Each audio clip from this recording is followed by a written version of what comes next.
Conjugated dance. अगर conjugated dance की बात करें तो हमें पता है ये ऑर्गेनिक कंपाउंड्स हैं। ऑर्गेनिक कंपाउंड तो ठीक है, बट क्या है कि हमारे कार्बन और कार्बन के बीच में डबल बॉन्ड लगने वाला है।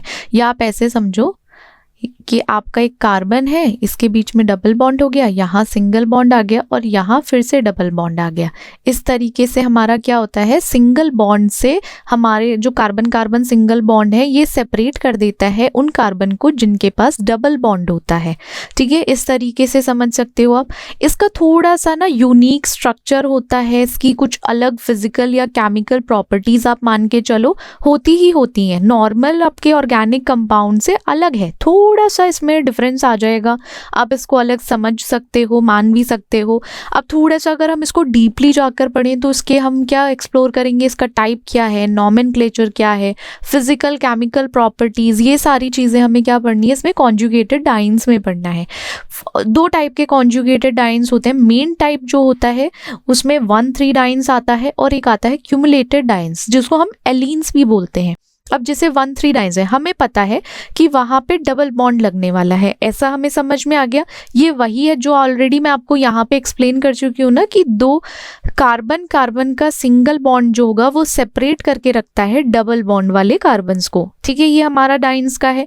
अब बहुत सारे फाउंडेशनल मॉलिक्यूल्स होते हैं इंडस्ट्रियल एप्लीकेशन में, हम देखते हैं वहाँ पे आपको 1,3 डाइन्स देखने को मिलेगा। बट क्यूमुलेटेड में क्या होता है, उनमें गैप नहीं होता है एज सच। उसमें कार्बन के पास कोई सिंगल बॉन्ड नहीं है, डायरेक्ट यहाँ डबल बॉन्ड लग जाएगा, फिर यहाँ डबल बॉन्ड लग जाएगा, तो ऐसे हो जाता है। ठीक है, जैसे ये हमें एलीन्स में देखने को मिलता है। इसको क्या बोलते हैं, इसकी थोड़ी सी हमारी लाइक आप बोल सकते हो कुछ यूनिक प्रॉपर्टीज हैं जो एलीन्स हमारा एग्जिबिट करता है। ठीक है, ये डबल बॉन्ड के सब कुछ जो है इसमें थोड़ा सा डबल बॉन्ड पे डिपेंड करता है कि किस तरीके से डबल बॉन्ड लगेगा और होगा।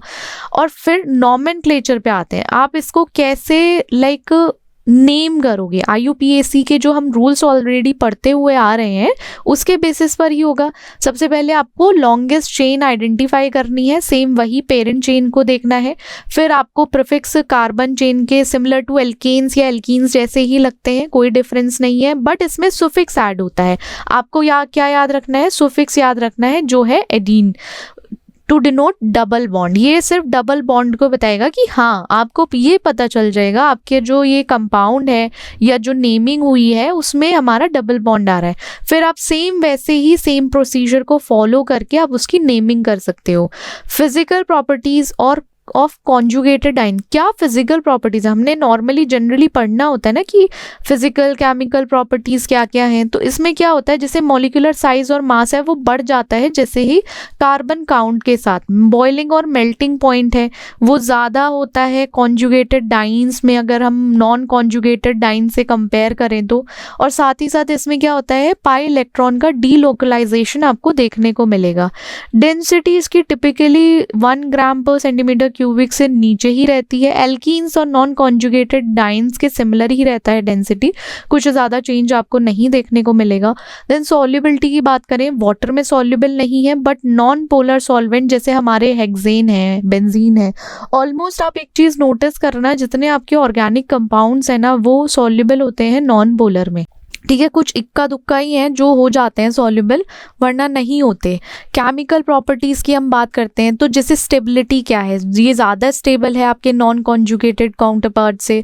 रिएक्टिविटी के लिए केपेबल रहते हैं, पॉलीमराइज हो सकते हैं, ये कि होमोपॉलीमर्स बन सके या कोपॉलीमर्स बन सके, तो वहाँ पे एज एन इनकी एक अलग ही केमिकल प्रॉपर्टीज़ आपको देखने को मिलेगी। अब एप्लीकेशन है कॉन्जुगेटेड डाइन्स की, जो एप्लीकेशन है उसमें सिंथेटिक रबर प्रोडक्शन होता है। सिंथेटिक रबर प्रोडक्शन में ये होता है कि जैसे आपका स्टायरीन ब्यूटाडाइन रबर है, SBR रबर है, पॉली ब्यूटाडाइन, आपको पता चल गया ना किस तरीके से नेमिंग होगी, डाइन कहाँ लगने वाला है। सेम ऐसे ही टायर, फुटवेयर, होजेस, इन सब के लिए बनता है। देन प्लास्टिक प्रोडक्शन में काम आएगा। देन आपका सिंथेसिस हो रहा है किसी ऑर्गेनिक कंपाउंड में, रेजिन्स बनने हैं प्रोडक्शन में। अब सर्फेक्टेंट्स और इमल्सिफायर प्रोडक्शन होना है तो वहाँ भी कॉन्जुगेटेड डाइन्स का एक तरीके से एप्लीकेशन आपको देखने को मिलेगा ही मिलेगा। अब हम इनकी प्रिपरेशन करेंगे। कैसे प्रिपरेशन होता है? ये हमारा ऑर्गेनिक कंपाउंड है, हमें पता है उसमें 2 डबल बॉन्ड सेपरेट होते हैं सिंगल बॉन्ड पे, जहाँ पे क्या होता है, ये अलाउ करता है इलेक्ट्रॉन डीलोकलाइजेशन को। किसको अलाउ करता है? इलेक्ट्रॉन डीलोकलाइजेशन को। अब कुछ ऐसा होता है जैसे आपका इंपॉर्टेंट है रिएक्शन, जैसे डायल्डस रिएक्शंस हैं, तो वहाँ पे आपको देखने को मिलेगा। तो हमारा जो मेथड्स है इनको प्रिपेयर करने का, पहले तो है dehydrohalogenation of dihalo alkanes. अब इसमें क्या होता है? एलिमिनेशन रिएक्शन है जहाँ पे बोथ हाइड्रोजन एटम और हेलोजन एटम, ये दो जो एटम्स हैं वो डाई हेलो एल्केन से अलग हो जाते हैं। अलग जैसे ही होते हैं तो क्या बनेगा? हमारा कॉन्जुगेटेड डाइन्स बनता है। ऐसा समझो, dehydrohalogenation of die halo alkane, इसको समझो यहाँ पे इसमें से हाइड्रो भी निकलने वाला है, मतलब हाइड्रोजन एटम जाएगा, हेलोजनेशन, यहाँ हेलोजन भी निकलेगा। तो ये दोनों एटम जो हैं वो क्या हो जाएंगे? रिमूव हो जाएंगे। इसका मतलब यहाँ क्या होने वाला है? एलिमिनेशन होने वाला है इनका। ठीक है, जैसे इसका एलिमिनेशन हो जाएगा यहाँ से, तो हमारा क्या बन जाएगा? कॉन्जुगेटेड डाइन्स बन जाएगा। अब कंडीशंस भी आती हैं। एक कंडीशन है यहाँ पे स्ट्रॉन्ग बेस की रिक्वायरमेंट है, जैसे एल्कोक्साइड आयन है, हाइड्रोक्साइड आयन है, तो ये कंडीशन है उनकी जहाँ स्ट्रॉन्ग बेस की रिक्वायरमेंट का। फॉर एग्जाम्पल सिंथेसिस होना है 1,3-ब्यूटाडाइन फ्रॉम 1,4-डाइक्लोरोब्यूटेन। अब आपके 1,4-डाइक्लोरोब्यूटेन से 1,3-ब्यूटाडाइन का फॉर्मेशन होना है। वो कैसे होगा? इसमें आपका क्या लगने वाला है? पोटेशियम हाइड्रोक्साइड लगेगा, देन वो फॉर्म करेगा, उसके साथ आपको अलग अलग चीज़ें, पोटेशियम क्लोराइड मिलेगा, फिर देन आपका वाटर भी रिमूव होगा, देन जाके आपका 1,3-ब्यूटाडाइन का फॉर्मेशन होगा। अब डीहैलोजिनेशन ऑफ टेट्रा हेलो एल्केन्स। अब डीहाइलोजिनेशन कैसे होगा? इसमें बस हमें याद रखना है कि हमारा रिमूवल होगा 2 हेलोजन एटम्स का। डीहेलोजिनेशन है ना, तो मतलब क्या जाने वाले हैं यहाँ से? 2 हेलोजन्स। वहाँ पे डीहाइड्रोहेलोजिनेशन था, यहाँ हेलोजन है तो सिर्फ हेलोजन ही रिमूव होगा। इस प्रोसेस में ये होता है कि जब ये रिमूव होगा तो हमारा कॉन्जुगेटेड डाइन्स बन जाएगा। अब कभी भी हमें जैसे मेटल के टाइम पे रिक्वायरमेंट होती है, कंडीशन समझो, जैसे मैग्नीशियम या जिंक है, तो वहाँ पे हम इसको यूज़ कर सकते हैं उसकी प्रेजेंस में। तो हम कैसे बनाएंगे? 1,4-डाइब्रोमो 2,3-डाइक्लोरोब्यूटेन से 1,3-डाइब्यूटाडाइन बनाएंगे। ठीक है, इसका सिंथेसिस होगा। अब elimination of small from a cyclic compound, elimination करना है स्मॉल मॉलिक्यूल का किसी साइक्लिक कंपाउंड से। आपका कॉन्जुगेटेड डाइन्स तभी बनेगा जब एक स्मॉल मॉलिक्यूल किसी भी साइक्लिक कंपाउंड से एलिमिनेट होगा। हाइड्रोजन हो सकता है, वाटर है, हाइड्रोजन क्लोराइड एलिमिनेट होगा। आपका कोई भी साइक्लिक कंपाउंड मान के चलो, किसी भी साइक्लिक कंपाउंड से आप वाटर को रिमूव कर दो, हाइड्रोजन क्लोराइड को रिमूव कर दो, तो क्या बन जाएगा? आपका कॉन्जुगेटेड डाइन्स बन जाता है। बट इसमें हमें हीट की रिक्वायरमेंट होती है या कोई कैटलिस्ट की रिक्वायरमेंट है। ये तभी फुलफिल होगा जब आप इसको हीट प्रोवाइड करोगे या फिर कोई ऐसा कैटलिस्ट यूज करोगे जो एज एन हेल्प आउट करेगा इसको। अब साइक्लिक कंपाउंड है तो कॉन्जुगेटेड डाइन्स और स्मॉल मॉलिक्यूल्स को मिलके बना है। अब स्मॉल मॉलिक्यूल को हटा देंगे तो क्या बचेगा हमारे पास? कॉन्जुगेटेड डाइन्स बचेगा। आपको 1,3-साइक्लोहेक्साडाइन बनाना है साइक्लोहेक्सीन ऑक्साइड से। तो क्या हो रहा है यहाँ पे? इसको आपने हीट किया साइक्लोहेक्सीन ऑक्साइड को, तो इसमें से किसका रिमूवल हो गया? वाटर का रिमूवल हो गया। तो वाटर रिमूव हुआ है, इसका मतलब वो हमारा क्या है? वो हमारा है स्मॉल मॉलिक्यूल। करेक्ट। तो ये एलिमिनेशन हो गया स्मॉल मॉलिक्यूल का साइक्लिक कंपाउंड से। अब विटिंग रिएक्शन है। विटिंग रिएक्शन में ये होता है कि हमारा एक मेथड है जिसमें हम एल्कीन्स बनाते हैं। ठीक है, एल्कीन्स में हमारा कॉन्जुगेटेड डाइन्स है, तो एल्डिहाइड और कीटोन को एज इन हम लेके वहाँ से हमें कॉन्जुगेटेड डाइन्स निकालना है। ठीक है, जहाँ पे आपका एल्डिहाइड कीटोन्स हैं, जिसमें हमने alpha beta unsaturated carbonyl groups देखे थे ना, मतलब आप देखोगे आगे जब हम कार्बोनिल ग्रुप पढ़ेंगे तो वहाँ alpha beta unsaturated carbonyl groups होते हैं। तो उनमें से क्या करते हैं हम? कॉन्जुगेटेड डाइन्स को निकालते हैं। ठीक है, डाइन्स को निकालेंगे, अल्कीन्स है, साथ ही साथ इसमें हम फॉस्फोनियम यील्ड यूज करेंगे। समझ गए कैसे बनने वाला है। आपका यहाँ पे एक्रोलिन है, मिथाइल एंट्री ट्राइफिनाइल फॉस्फोरेन, ठीक है, ये जो भी इतना बड़ा इन्होंने नाम डाल दिया इसमें, बट स्टिल समझ गए ना, ये क्या, समझे भी नहीं हो कोई बात नहीं, इसको केमिस्ट्री किसको समझ आती है, थोड़ी बहुत आती है, इसको ऐसे ही याद कर लो। फिर 1,3-ब्यूटाडाइन, इस पर्टिकुलर से हम इसको निकालेंगे यहाँ से, ठीक है। अब ये था प्रिपरेशन हमारे कॉन्जुगेटेड डाइन्स का, बट हमें इंपॉर्टेंट केमिकल रिएक्शन देखनी है कि हमारा अब कॉन्जुगेटेड डाइन किस तरीके से रिएक्ट करेगा, जो हम नॉर्मली पढ़ते आ रहे हैं। अब कंबशन रिएक्शन है, कंबशन में देखो आपको पता है हाईली एक्सोथर्मिक रिएक्शन होने वाला है एक फ्यूल के बीच में। किस किस के बीच में? एक तो आपका फ्यूल हो जाएगा और साथ ही साथ आपका कोई ऑक्सीडाइजिंग एजेंट आ जाएगा, ऑक्सीडेशन करा रहे हैं ना, ऑक्सीडाइजिंग एजेंट आ जाएगा, ऑक्सीजन मान के चलो, तो हीट लाइट प्रोड्यूस होगी किस फॉर्म में? आपकी फ्लेम फॉर्म में। तो ये कंबशन रिएक्शन है, इस प्रोडक्ट का कंबशन होता है जहाँ पे लाइक वाटर हो या कार्बन डाइऑक्साइड हो, product of combustions are often water and carbon dioxide. Methane combustion होता है। कंबशन रिएक्शन में बस इतना है, आपका एक्सोथर्मिक रिएक्शन है, एक्सोथर्मिक रिएक्शन होगा फ्यूल और किसी ऑक्सीडाइजिंग एजेंट के बीच में। एसिड बेस रिएक्शन है, जहाँ पे एसिड बेस रिएक्शन में प्रोटॉन का एक्सचेंज होता है एसिड और बेस के बीच में। किसके बीच में होता है? प्रोटॉन का एक्सचेंज हो रहा है हमारे एसिड प्रोटॉन डोनर और बेस प्रोटॉन एक्सेप्टर के बीच में। बस इतना सा समझना है कि हमारे प्रोटॉन का एक्सचेंज चल रहा है दोनों के बीच में इनके।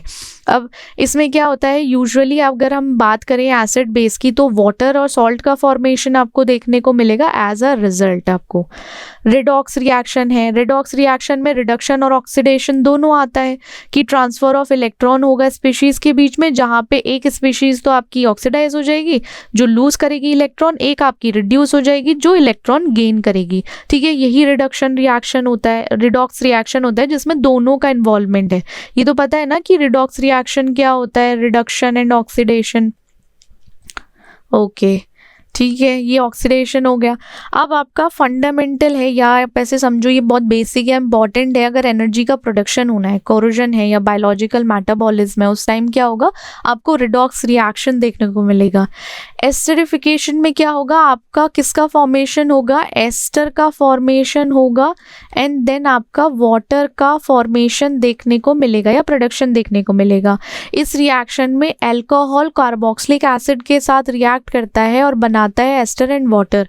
जिस प्रोसेस में हमें एसिड कैटलिस्ट को यूज करते हैं या एसिड कैटलाइज होता है, तभी हमारा एस्टरिफिकेशन रिएक्शन देखने को मिलेगा। अब सब्स्टिट्यूशन रिएक्शन है, इसमें सब्स्टिट्यूट होगा आपका, रिप्लेसमेंट हो जाएगा किसी एक फंक्शनल ग्रुप का मॉलिक्यूल में दूसरे से। बस इतना याद रखना है, सब्स्टिट्यूट जा रहा है, किसी का रिप्लेसमेंट है और वो वन मॉलिक्यूल से, एक आपका ये ए मॉलिक्यूल है, बस वो जाके कहाँ रिप्लेस हो जा रहा है, बी मॉलिक्यूल पे। इस तरीके से समझो। अब इसमें इलेक्ट्रोफिलिक या न्यूक्लियोफिलिक को याद रख सकते हो, क्योंकि न्यूक्लियोफिलिक अटैक करता है तो वो जाके रिप्लेस कर देता है उसको। Based on the nature of substituting reagent, reagent के नेचर पे भी बेस करेगा या उसके नेचर पे भी डिपेंड करता है कि कैसे होगा सब्स्टिट्यूशन रिएक्शन। एडिशन रिएक्शन में दो या दो से ज़्यादा मॉलिक्यूल कंबाइन होके एक सिंगल प्रोडक्ट बनाते हैं। एडिशन मतलब दो मॉलिक्यूल हैं या तो आपके, या दो से ज़्यादा हो सकते हैं, जैसे 4 या कुछ भी, ये दोनों कंबाइन होके एक सिंगल बन जाएंगे, ठीक है, एक सिंगल प्रोडक्ट फॉर्म करेंगे। इस रिएक्शन में क्या होगा आपका कि अनसैचुरेटेड कंपाउंड का आपको देखने को मिलेगा, जैसे एल्कीन्स है, एल्काइंस है, तो वहाँ पे एडिशन रिएक्शन हमारा देखने को मिलता ही मिलता है। अब स्टेबिलिटी ऑफ कॉन्जुगेटेड डाइन्स, तो ये थोड़ा सा कॉन्सेप्चुअल अंडरस्टैंडिंग है कि आपको समझना पड़ेगा। जैसे कॉन्जुगेटेड डाइन्स हमारा ऑर्गेनिक कंपाउंड है जिसमें दो डबल बॉन्ड होते हैं, वो सेपरेट हुए रहते हैं सिंगल बॉन्ड से, ये हमें पता है। इस अरेंजमेंट में आपका डीलोकलाइजेशन होता है पाई इलेक्ट्रॉन का। पाई इलेक्ट्रॉन हमें पता है डबल बॉन्ड है तो पाई इलेक्ट्रॉन वहाँ पे है, तो वो पाई इलेक्ट्रॉन का डीलोकलाइजेशन होता है क्रॉस द मॉलिक्यूल, जिसकी वजह से स्टेबिलिटी बढ़ती है। समझ गए। अब कॉमन एग्जाम्पल है कॉन्जुगेटेड डाइन का 1,3-ब्यूटाडाइन, जिसमें 2 अल्टरनेटिंग डबल बॉन्ड है। ठीक है, कितने बॉन्ड है यहाँ पे? दो बॉन्ड है। सेपरेट किससे है? सिंगल बॉन्ड से यहाँ ये सेपरेटेड है। ये तो दिख गया ना हमें। तो इस तरीके से जैसे डीलोकलाइजेशन होता है तो वो ना हेल्प करता है स्टेबिलिटी को बढ़ाने में। अब इलेक्ट्रॉनिक स्ट्रक्चर और स्टेबिलिटी आती है इन कॉन्जुगेटेड डाइन्स। क्या होता है कि जो डीलोकलाइजेशन हो रहा है पाई इलेक्ट्रॉन का, तो उससे रेजोनेंस स्टेबलाइजेशन होता है। रेजोनेंस स्टेबलाइजेशन, हमने रेजोनेंस स्टेबलाइजेशन ऑलरेडी पढ़ा हुआ है, उसको जाके रिवाइज करो, सेम वैसा ही अप्लाई होगा। ठीक है, आपका इलेक्ट्रॉन डेंसिटी थोड़ा सा क्या होता है, स्प्रेड आउट हो जाता है मल्टीपल एटम्स में, बस वही सेम है। Heat of hydrogenation as stability measure, आपका हीट ऑफ हाइड्रोजनेशन है जो एक तरीके से आपको क्वांटिटेटिव मेजर देता है किसी भी कॉन्जुगेटेड डाइन्स की स्टेबिलिटी के लिए। साथ ही साथ हाइड्रोजनेशन में एडिशन होता है हाइड्रोजन का डबल बॉन्ड में। ठीक है, हाइड्रोजन का एडिशन हो जाएगा आपके डबल बॉन्ड पे, वो कन्वर्ट करता है डाइन्स को एल्केन में। समझ गए। अब एडिशन हुआ यहाँ हाइड्रोजनेशन में हाइड्रोजन का डबल बॉन्ड पे, तो वहाँ पे डाइन में एडिशन हो जाएगा तो वो एल्केन में कन्वर्ट हो जाएगा। आपका 1,3-ब्यूटाडाइन है, जब यहाँ हाइड्रोजनेशन होगा 1,3-ब्यूटाडाइन का, तो वो रिलीज करता है 119 किलो कैलोरी पर मोल ऑफ एनर्जी। इतनी एनर्जी रिलीज आउट करता है। अब इसमें लेस एनर्जी होगा जब आप एक्सपेक्ट करोगे, 2 आइसोलेटेड डबल बॉन्ड्स हैं, जब क्या हो रहा है, हाइड्रोजनेशन होता है, तो जब सेपरेट होते हैं तो उसकी एनर्जी भी कम हो जाती है, जिसकी वजह से स्टेबिलिटी जो है थोड़ी सी बढ़ जाएगी। अगर वही चीज़ आप उसको कंपेयर करोगे आइसोलेटेड डबल बॉन्ड से, तो हाइड्रोजनेशन में ऐसा होता है कि आपके 2 आइसोलेटेड डबल बॉन्ड हैं, उसमें क्या होगा, 2 मॉलिक्यूल्स हैं प्रोपीन के, वो रिलीज आउट हो जाते हैं कितनी कैलोरी पे या कितनी एनर्जी रिलीज करते हैं, वो टोटल -60 किलो कैलोरी पर मोल रिलीज आउट करते हैं। अब जैसे वैल्यू हायर होगी आपकी कंपैरेटिवली हीट ऑफ हाइड्रोजनेशन से, 1,3-ब्यूटाडाइन है ना, तो वहाँ क्या होगा, जो आपका कॉन्जुगेटेड डाइन है वो ज़्यादा स्टेबल हो जाएगा कंपैरेटिवली आपके आइसोलेटेड डबल बॉन्ड कंपाउंड से। बस इसमें इतना कंपैरिजन करना है हमको कि अगर कॉन्जुगेटेड डाइन्स है वो ज़्यादा स्टेबल है या अगर आपका आइसोलेटेड डबल बॉन्ड है वो ज़्यादा स्टेबल है। तो आप आँख बंद करके इतना लिख कर आना, कॉन्जुगेटेड डाइन ज़्यादा स्टेबल है आइसोलेटेड डबल बॉन्ड से। ठीक है, करेक्ट। समझ गए? कुछ समझ आ रहा है, नहीं आ रहा है? और हाँ, नोट्स सारे वीडियो नोट्स के नोट्स का लिंक डिस्क्रिप्शन बॉक्स में अवेलेबल है, तो वहाँ से आप डाउनलोड कर सकते हो। आप हमारी वेबसाइट पे भी विजिट कर सकते हो। ठीक है, firsthope.co.in पर, वहाँ पे सारे सेमेस्टर के आपको notes, subject wise, unit wise सब अवेलेबल हैं, तो वहाँ जाके चेकआउट कर लो। ओके, अब डायल्स-एल्डर रिएक्शन है, ये बेसिक प्रिंसिपल है। इस रिएक्शन टाइप में क्या होता है हमारा, सबसे पहले ना इसका बेसिक प्रिंसिपल देखते हैं कि कहता क्या है एक्चुअली। इसका ये है कि एक हमारा ये रिएक्शन है डायल्स-एल्डर का, जिसमें 4+2 साइक्लो एडिशन होता है कॉन्जुगेटेड डाइन्स के बीच में, और एक डाइनोफाइल होता है ना उसके बीच में होता है, जिसकी वजह से हमारा क्या बनने वाला है, एक 6 मेंबर्ड या बोलो 6 मेंबर्ड रिंग बनने वाली है, जिसको इसका नाम डायल्स-एल्डर क्यों पड़ा है, वो इनकी वजह से पड़ा है, एक ओटो की वजह से, कोट की वजह से, इन दोनों की वजह से ये रिएक्शन में इनको नेम मिला है डाई-एल्डर रिएक्शन। आप बोल सकते हो, मान सकते हो इनका,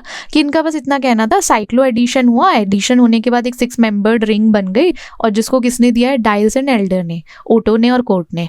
अब कॉन्फर्मेशन रिक्वायरमेंट के लिए क्या होता है, और कॉन्फर्मेशन रिक्वायरमेंट में अगर जैसे रिएक्शन को आगे प्रोसीड होना है तो डाइन्स जो है हमारा वो किस में होना चाहिए, एस कन्फर्मेशन में होना चाहिए। कन्फर्मेशन में होगा देन ओनली वो आगे बढ़ पाएगा, जिसकी वजह से इंट्रैक्शन होगा किससे, हमारे डाइएनोफाइल से इंट्रैक्शन होने को मिलेगा। तो ये एक छोटा सा बेसिक इंट्रोडक्शन है, या नॉट इंट्रोडक्शन, बेसिक प्रिंसिपल है हमारा। अब रिएक्शन मैकेनिज्म एंड एग्जाम्पल में अगर समझा जाए, जो इसका मैकेनिज्म है, इसमें रिएक्शन होता है, कोई भी साइमल्टेनियस फॉर्मेशन होने वाला है न्यू सिग्मा बॉन्ड का, या फिर आपका देखा जाएगा वहां पे पाई बॉन्ड का ब्रेक होने वाला है। सिग्मा बॉन्ड का दोनों साथ साथ चलेगा, साइमल्टेनियसली आपका सिग्मा बॉन्ड बनेगा नया, बट साथ ही साथ आपका पाई बॉन्ड ब्रेक होगा, जिसकी वजह से क्या बनेगा, हमारा साइक्लोहेक्सीन डेरिवेटिव बनेगा। करेक्ट। ऐसे जैसे फॉर एग्जाम्पल इस रिएक्शन में देखो, हमारा 1,3-ब्यूटाडाइन है, साथ ही इथीन है, जो क्या मिलके एक तरीके से फॉर्म होता है, साइक्लोहेक्सीन रिंग फॉर्मेशन होने को या आपको देखने को मिलेगा। इंपॉर्टेंस ये है कि इसकी थोड़ी हाई रेडियो सेलेक्टिविटी है, स्टीरियो सेलेक्टिविटी है, और एटम इकोनॉमी के बेसिस पर बहुत सारे कॉम्प्लेक्स नेचुरल प्रोडक्ट का हमें सिंथेसिस करना है, देन बहुत अच्छे से काम में आता है। आपका इलेक्ट्रोफिलिक एडिशन एंड ओवरव्यू, इसका समझते हैं कि ये एग्जैक्टली है क्या हमारा। इलेक्ट्रोफिलिक एडिशन में सिर्फ हमें इतना याद रखना है कि हमारे इलेक्ट्रोफाइल और न्यूक्लियोफाइल आपको उस रिएक्शन में मिलेंगे ही मिलेंगे। जैसे हमारा एल्कीन हो गया या एल्काइन है, तो क्या होगा, हम एक चीज को कंबाइन करके क्या बना रहे हैं, एक सिंगल बॉन्ड फॉर्मेशन कर रहे हैं। क्या करने वाले हैं हम, सिंगल बॉन्ड बनाने वाले हैं। बस हमें इतना ध्यान रखना चाहिए। आपको की कॉन्सेप्ट समझना है इलेक्ट्रोफाइल और न्यूक्लियोफाइल का। इलेक्ट्रोफाइल भाई वो इलेक्ट्रॉन डेफिशिएंट स्पीशीज है, या आप ऐसा बोलो इलेक्ट्रोफाइल हमारा ऐसी स्पीशीज है जिसको क्या करना है, इलेक्ट्रॉन चाहिए, वो सर्च कर रहा है, हाइड एंड सीक में सीख कर रहा है इलेक्ट्रॉन्स को। न्यूक्लियोफाइल ऐसा है जो इलेक्ट्रॉन रिच है तो उसे डोनेट करना है, ठीक है। इलेक्ट्रोफाइल को क्या चाहिए, इसको ऐसा समझो, इसको वांट है और इसको ऐसा है कि देना है, डोनेट करना है, इसको नीड है, इसको डोनेट करना है। उसको तो इसके पास बहुत पैसा है, काला धन है इसके पास, न्यूक्लियोफाइल के पास, तो इसे डोनेट करके ही फिर उसको करेगा ना सही से प्योर।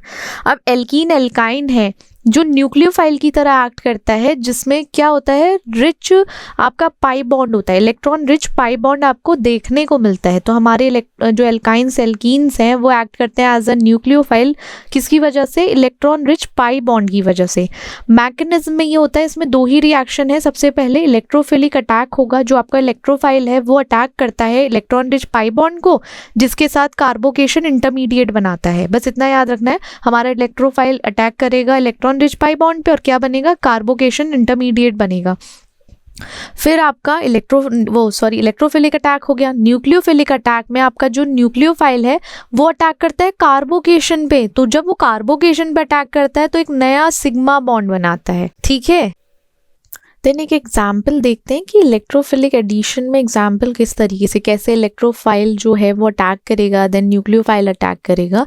फॉर एग्जाम्पल आपका हाइड्रोजन ब्रोमाइड है एज अ प्रोटॉन, उसमें हाइड्रोजन जो है वो एक्ट करेगा हमारा इलेक्ट्रोफाइल की तरह। वो किस पे अटैक करेगा, हमारे इथीन के पाई बॉन्ड पे अफेक्ट करेगा, और क्या बनाएगा, कार्बोकेशन और एक ब्रोमाइड आयन बनाएगा। ये हमारा बन गया, यहाँ पे कार्बोकेशन बना है, ब्रोमाइड आयन बना है। देन जो ब्रोमाइड आयन है वो अब न्यूक्लियोफाइल की तरह काम करेगा, वो न्यूक्लियोफाइल की तरह काम करेगा, अटैक करेगा कार्बोकेशन पे, देख रहे हो, अब वही अटैक करने शुरू कर देगा। देन बनाएगा वो ब्रोमो ईथेन बनाएगा। तो क्या बन गया, ये हमारा एक नया एटम बन गया है, ठीक है। अब इलेक्ट्रोफिलिक एडिशन जो होता है जब कुछ ऑर्गेनिक सिंथेसिस है, वहाँ पर बहुत इंपॉर्टेंट है। फंक्शनल ग्रुप्स हैं, वहाँ पे इंट्रोडक्शन के लिए ज़रूरी है। बहुत सारी जगह हम एज सच उसको यूज़ करते हैं इलेक्ट्रोफिलिक एडिशन को। अब जैसे हमारा फ्री रेडिकल एडिशन रिएक्शन है कॉन्जुगेटेड डाइन्स का, इसमें क्या होता है, बस इसमें ऐसा समझो जैसे हमने इलेक्ट्रोफिलिक एडिशन रिएक्शन में देखा था ना, तो वो क्या करता है, वो इलेक्ट्रोफिलिक एडिशन वाले रास्ते से ना जाकर क्या करता है, दूसरे रास्ते को या अल्टरनेटिव पाथवे चूज करता है, या आपको एज सच ऑफर करता है। बस इतना ही है कि हमारा जो फ्री रेडिकल एडिशन रिएक्शन है किसी भी कॉन्जुगेटेड डाइन्स का, तो क्या करेगा, वो आपको एक एक्स्ट्रा पाथवे दिखाएगा डिफरेंट प्रोडक्ट के लिए, ठीक है। पाथवे टू डिफरेंट प्रोडक्ट, अगर आप उसको कंपेयर करोगे किससे, अपने इलेक्ट्रोफिलिक एडिशन रिएक्शन से। अब इसमें क्या होगा, आपका जो जनरेशन और रिएक्शन होगा वो किसका होगा, रेडिकल स्पीशीज का होगा, ठीक है। उसी के थ्रू होता है, ये आगे बढ़ता है। अब इसका एग्जाम्पल हमें समझना है कि जैसे क्या है, आपका एडिशन हो रहा है हाइड्रोजन ब्रोमाइड का। हाइड्रोजन ब्रोमाइड का एडिशन आपको देखने को मिलेगा 1,3-ब्यूटाडाइन किसकी प्रेजेंस में, पर ऑक्साइड इनिशिएटर की प्रेजेंस में, जिसकी वजह से क्या बनने वाला है, आपका 3-ब्रोमोब्यूटीन बनेगा, ठीक है। एक तरीके से देखो किस, ये रूट ऑलमोस्ट सेम है, मतलब ये अल्टरनेटिव पाथवे बोल दो, बट क्या हुआ, इसने आपको थोड़ा सा एक डिफरेंट प्रोडक्ट दिखाया है, या डिफरेंट प्रोडक्ट का प्रोडक्शन कराने में हेल्प किया विद द हेल्प ऑफ आपका फ्री रेडिकल या रेडिकल स्पीशीज के थ्रू। अब स्टेप्स जानते हैं, स्टेप्स में क्या होता है, हमारा सबसे पहले इनिशिएशन स्टेप आता है। इनिशिएशन स्टेप में एक रिएक्शन है, जो स्टेप स्टार्ट होगी वहाँ पे आपका परऑक्साइड इनिशिएटर रहेगा, उसको हम एज अ क्या यूज़ करेंगे, रेडिकल जनरेटर की तरह यूज़ करेंगे। ये use to generate radical species, ये जनरेट करेगा रेडिकल स्पीशीज को, फिर उसकी वजह से होमोलाइटिक क्लीवेज होगा परऑक्साइड बॉन्ड का, और वो 2 एल्कोक्सी रेडिकल्स बनाएगा। जैसे ही यहाँ पे होमोलाइटिक क्लीवेज के थ्रू एक हमारा जो यूज़ कर रहे थे पेरोक्साइड बॉन्ड का, वो बनाने वाला है 2 एल्कोक्सी, हमारा 2 एल्कोक्सी रेडिकल्स। ठीक है, ये इनिशिएशन स्टेप हो गया पहला। सेकंड हमारा प्रोपोगेशन होगा। तो इसमें फेज 2 में 2 की स्टेप्स हैं जो हमें याद रखने हैं। पहला जो इसमें क्या होगा, इंट्रैक्शन होगा, जो जनरेटेड रेडिकल्स हैं उसका रिएक्टेंट से होगा, रिएक्टेंट्स के बाद एक फॉर्म करेगा प्रोडक्ट को। तो जैसे फर्स्ट है हमारे फर्स्ट प्रोपोगेशन स्टेप में रिएक्शन होता है एल्कोक्सी रेडिकल का, एल्कोक्सी ही है, ठीक है, I was totally confuse, but still alkoxy radical ही है विद हाइड्रोजन ब्रोमाइड, जिसमें हमारा क्या होगा, एब्स्ट्रैक्शन होगा हाइड्रोजन एटम का, हाइड्रोजन एटम का एब्स्ट्रैक्शन होगा। देन क्या फॉर्म होगा आपका, ब्रोमीन रेडिकल फॉर्म होगा। बस इसमें एट द एंड आपको याद रखना है हमारा ब्रोमीन का रेडिकल बनने वाला है। और देन आपका प्रोपोगेशन में नेक्स्ट स्टेप जो रेडिकल बना है वो 1,3-ब्यूटाडाइन से रिएक्ट करके क्या करेगा, आपका ऐड कर देगा एक 1 टर्मिनल कार्बन। ठीक है, ऐड ऑन हो जाता है टू 1 टर्मिनल कार्बन, यहाँ था, अब ये ऐड हुआ रेडिकल, इससे रिएक्ट किया 1,3-ब्यूटाडाइन से, इसने क्या कर दिया, यहाँ पे एडिशन कर दिया। ठीक है, एक एक्शन जनरेट हुआ, वहाँ न्यू कार्बन सेंटर्ड रेडिकल आया जो अदर टर्मिनल कार्बन से अटैच हुआ था। अब टर्मिनल स्टेप है या टर्मिनेशन स्टेप बोल दो, ये तो चलो प्रोपोगेशन हो गया। पहले इनिशिएशन होता है, नॉर्मली आपका स्टेप आपने देखे होंगे। ओह वेट अ मिनट, पहले क्या होता है हमारा, इनिशिएशन होगा, देन नेक्स्ट आपको मूव करना पड़ेगा प्रोपोगेशन पर। ठीक है, प्रोपोगेशन स्टेप है। देन आपका नेक्स्ट आता है टर्मिनेशन, आपको वहाँ पे कहीं स्टॉप भी तो लगाना है, तो वहाँ पे आपको कंक्लूड करना है, रोक देनी है रिएक्शन। अब इस रिएक्शन को कहाँ टर्मिनेट करोगे, जहाँ पर हमारा कार्बन सेंटर रेडिकल है वो रिएक्ट करता है दूसरे मॉलिक्यूल से। किसके मॉलिक्यूल से, हाइड्रोजन ब्रोमाइड का जो हमारा दूसरा मॉलिक्यूल है उससे रिएक्ट करेगा। रिएक्ट करने के बाद एक फाइनल प्रोडक्ट बनेगा। फाइनल प्रोडक्ट के साथ आपका क्या होगा, एक हमारा ब्रोमीन रेडिकल है, और वहीं पे एट द एंड जाके आपका ये स्टेप होगा। फिर पोटेंशियली चांसेस है कि नई अनदर साइकिल स्टार्ट हो जाए आपके प्रोपोगेशन स्टेप्स के थे। ठीक है, ये टर्मिनेशन स्टेप हो गया। आउटकम ये होता है हमारा जो प्रोडक्ट है फ्री रेडिकल एडिशन रिएक्शन में, जैसे 3-ब्रोमोब्यूटीन है, 3-ब्रोमो-1-ब्यूटीन, वो डेमोन्स्ट्रेट करता है कि जो हमारा रेडिकल स्पीशीज है तो उसका क्या नेचर है इनिशिएट करने का, किस तरीके से मैकेनिज्म ऑफ रिएक्शन वर्क करता है, और एक इन्फ्लुएंस करता है किसी भी फाइनल प्रोडक्ट के स्ट्रक्चर को। ठीक है, ये चीज़ हमें समझ आ गई।